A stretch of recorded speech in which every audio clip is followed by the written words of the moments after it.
Silakan Ibu. Maaf, bukan Ibu, Pak Dedi. Silakan. Ya, Pak Dedi. terima kasih kawan-kawan.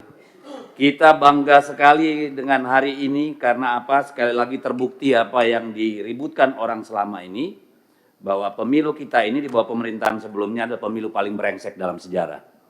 Sah. Kenapa saya katakan begitu?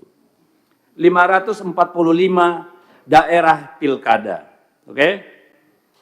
Total putusan itu menyangkut 310. Bukan berarti di luar 310 nggak ada masalah. 310 itu hampir 60% dari total pilkada kita. Hampir 60%. Gila itu. Saya nggak tahu kita punya hak nggak untuk duduk lagi di ruangan ini semua. Kalau kita punya budaya malu, saya kira wajar kita mundur semua. KPU, Bawaslu, Mendagri, Kapolri, gagal kita ini. DPR juga. Supaya adil. Nggak apa-apa, kalau perlu kita mundur berjamaah, saya siap. Supaya sebagai tanggung jawab kita terhadap bangsa ini loh. Hampir 60% pilkadanya bermasalah. Berarti yang tidak dipersoalkan itu hanya 235 daerah. Bukan berarti tidak ada masalah. Dari 235, 37 itu kota kosong. Berarti hanya 198 daerah. 198 daerah itu bukan tidak bermasalah. Either pelanggarannya terlalu masif sehingga tidak bisa dibuktikan, atau orang udah capek. Sekarang rakyat disuruh bayar lagi 1 triliun. Buat kelalaian kita semua. Yang benar aja kita ini tanggung jawab kita di mana? Masalah SKCK, ijazah, administrasi yang tanggung jawab siapa? KPU dong, mundur. Pecat semua yang di daerah itu, Pak DKPP. Putusan MK jelas, semuanya habis. Kalau nggak ada yang tanggung jawab, yang jaga republik ini siapa? Masa iya urusan remeh-temeh begini, ijazah palsu, masa jabatan, kayak keledai kita. Berulang-ulang masuk lubang yang sama. Ini soal kualitas. Secara administratif aja kita gagal.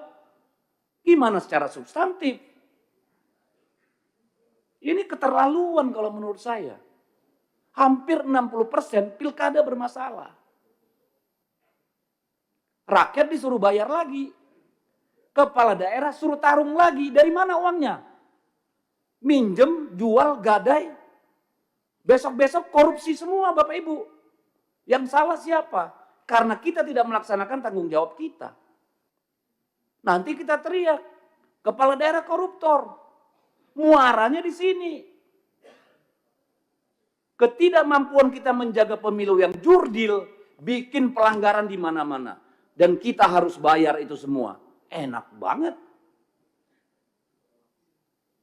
Apa yang mau kita sampaikan, Pak? Tidak adil kalau ini ditimpakan sama pemerintah daerah. Sudah anggaran dipangkas, suruh lagi dibiayai nih kelalaian kalian semua. Tidak akan ada gugatan kalau Gakumdu itu benar-benar kerja. Tidak akan ada yang masif kalau PJ-nya itu benar-benar punya marwah. Bawaslu-nya kerja benar. DKPP-nya kerja benar. Malu kita, Pak. Ini bukan cuma soal anggaran, ini soal peradaban. Ini bukan soal teknis. Buat apa kita pemilu?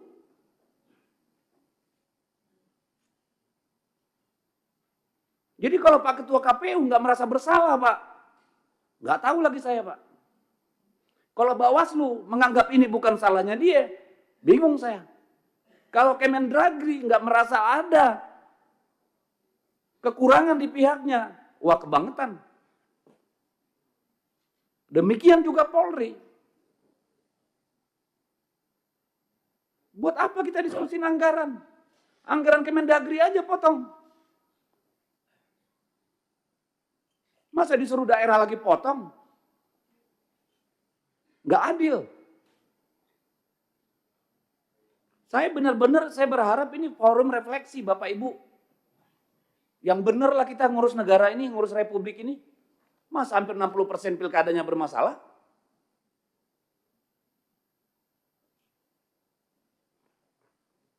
Kapan kita mau jujur, Pak? Saya tanya nih Pak Bawaslu, KPU, dan Pak Kementerian Dalam Negeri. Ini yang mau kita wariskan, Pak. Dan ini akan direplikasi pada pemilu-pemilu berikutnya, Pak. Ujungnya apa? Hutan habis, tambang habis, semua dihabiskan untuk membiayai pemilu, Pak. Apa nggak ngelihat efek dominonya kita ini? Saya minta tolong, saya keras karena apa? Ini soal bangsa ini. Bukan soal teknis kurangnya anggaran, Bapak Ibu.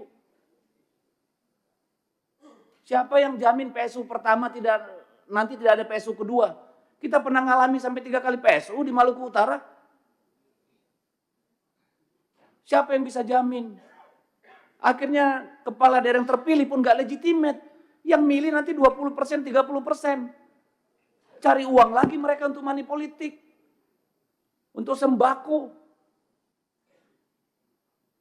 Garbage in, garbage out. Sampah masuk, sampah keluar. Kalau mau kita mundur bareng-bareng, ayo mundur. Tanggung jawab sama negara ini. Kayak mana kita ini? Saya nggak merasa punya martabat jadi DPR kayak begini hasil pemilunya, Pak. Jujur aja, Pak. Ibu, saya nggak punya kemampuan untuk menerima ini. Begini yang kita hasilkan. Kita semua bagian dari persoalan.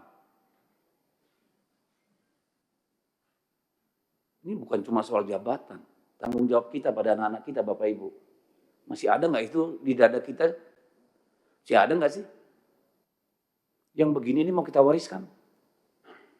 Ini anggota DPR nih semua ini babak belur, Pak. Berdarah-darah, Pak. Kemarin pemilu. Pemilu berikutnya. Siapa yang berani bertarung di DPR, Pak?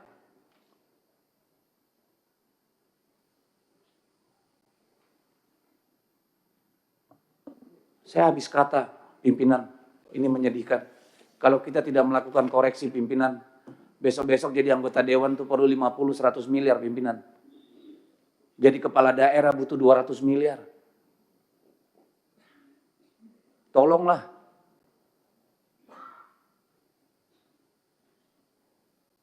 Saya minta tolong. Saya minta tolong bapak-bapak, ibu semua mundur.